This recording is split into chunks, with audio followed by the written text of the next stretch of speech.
Hi, friends. This is Karen from Case of Adventure, and this is the Countries for Kids podcast. Each week, we're going to travel to a different country and explore an exciting landmark together. Libby is your tour guide. She visits so many places with her family and wants to take you along. How would you like to visit the Matterhorn in Switzerland, the Eiffel Tower in Paris, the Sydney Opera House in Australia, or the Empire State Building in New York City? Our website is caseofadventure.com. We sell exciting country studies for homeschoolers. Each one contains a travel mystery novel to read and a fabulous adventure book filled with tons of activities to work through.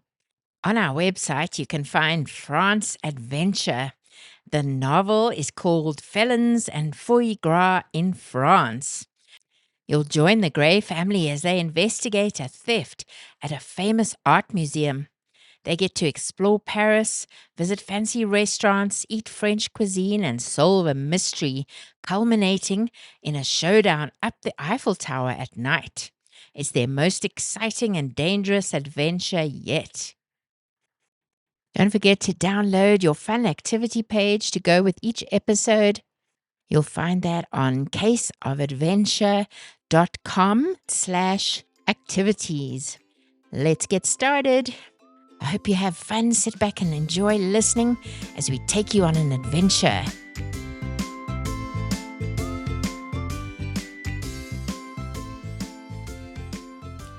My name's Libby, and today we're going up the Matterhorn mountain. When I woke up, the world outside my window was glowing white. The snow had fallen all night long, wrapping everything in white. The roofs looked like they were wearing fluffy hats, and even the trees bowed under the weight of the snow on their branches. When I breathed on the glass, it fogged up. I drew a little heart and a little angel on the window before my mom told me to get dressed. "We're going up the mountain today," she said with a smile. Outside, the air was colder than before, sharp and biting, like tiny needles on my skin. I pulled my scarf over my mouth and felt my warm breath bounce back. The snow was slippery under our boots as we walked to the train station. Everything was quiet except for the sound of footsteps and the occasional jingle of a horse's bells somewhere in the distance. At the Romagrat Railway, the little red train waited like a toy bright against the snow. Steam curled up from beneath it, and when we stepped aboard, the windows were already fogged up from everyone's breath and excitement. I pressed my mitten against the glass and waved at the people below as the train started to climb the mountain.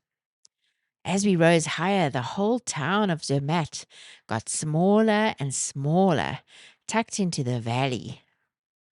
The houses looked like little matchboxes under white frosting. The trees wore heavy coats of snow, their branches bowing low. Every time the train turned, I saw new shapes, frozen waterfalls, rocky cliffs peeping through the drifts of snow, and little huts half buried. The higher we went, the stiller it seemed to become. The snow up here was untouched, smooth and endless, sparkling in the sunlight. When the train stopped at the top, the wind met us right away. It was cold and wild. It rushed through my hat and made my nose sting. But wow, there was such an amazing view. I took a step back because it was so steep and I was a little frightened. There it was, the Matterhorn Peak, standing alone and perfect. Its top was sharp like a Toblerone chocolate. The sunlight made it glow against the blue sky. I couldn't speak. I just stared, my breath caught in my chest. Mom took a picture of me. I couldn't wait to put it in my scrapbook. We walked a little way through the snow. It came up to my knees in some places. It was so soft and deep, and it was kind of hard to take the next step. My legs got tired, but I didn't want to stop. Every step made a funny whoomph sound. A group of skiers swished past us. their ski poles pushing them on faster and faster. I heard their laughter flying in the air like little bells. We went into a mountain cafe for cocoa. It was small and smelled of chocolate and wood smoke. I held my mug with both hands, feeling the heat soak into my fingers. The wind swirled the snowflakes around like tiny little fairies. Someone said this was one of the highest railways in Europe, the Gornergrat Bahn. It was built over 100 years ago. I tried to imagine people that long ago climbing this mountain before there were even trains, their faces red from the cold, out of breath, their boots crunching in the same snow I was standing in. We also visited the Glacier Palace at the top of the Klein Matterhorn. Imagine stepping inside a glacier, a huge mountain of ice. This magical place called the Glacier Palace was completely made of ice. The walls, the floor, the ceiling, they were all ice. We walked through these ice tunnels that twisted and turned like secret passages. Inside were amazing ice sculptures, animals, thrones of ice, crystal walls that glittered in the lights. They looked like they came straight out of a fairy tale or the land of Christmas in the Nutcracker Ballet. You could even slide down a little ice slide or peek into a tunnel right inside the glacier. Eventually, it was time to go home. I looked out the window as we descended, the Matterhorn standing tall behind us, the clouds curling around its shoulders like a scarf, and the snow glittering all the way back to the valley. By the time we came down to Zermatt, the sky had turned the color of soft lavender. Snowflakes floated through the air again, and the roofs of the chalets were glowing orange from the last bit of sunlight. The bells of the church tower were ringing gently, echoing between the mountains. We walked back through the little streets. Tiny lanterns hung from wooden balconies, and their light made the snow sparkle. I could see smoke curling from chimneys, and the smell of wood fires and melted cheese drifted through the air. I was hungry. I would never forget Zermatt.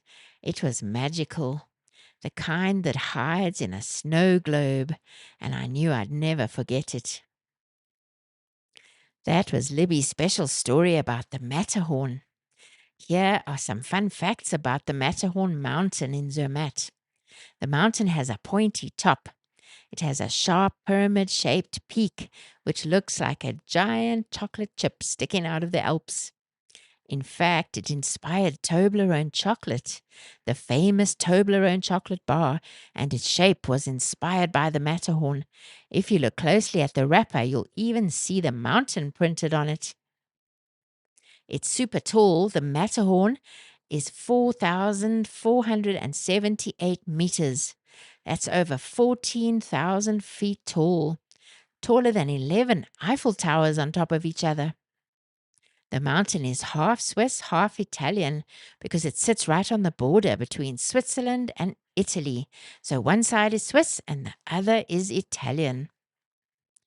No one climbed the Matterhorn for a long time because people were afraid of it. It looked too dangerous. But it was finally climbed for the first time in 1865. But sadly, 4 of the 7 climbers didn't make it back down. The Matterhorn has its own cloud hat. Sometimes a tiny cloud forms right on top of the peak. Locals call it the Matterhorn's hat. You can see the Matterhorn from Zermatt in Switzerland.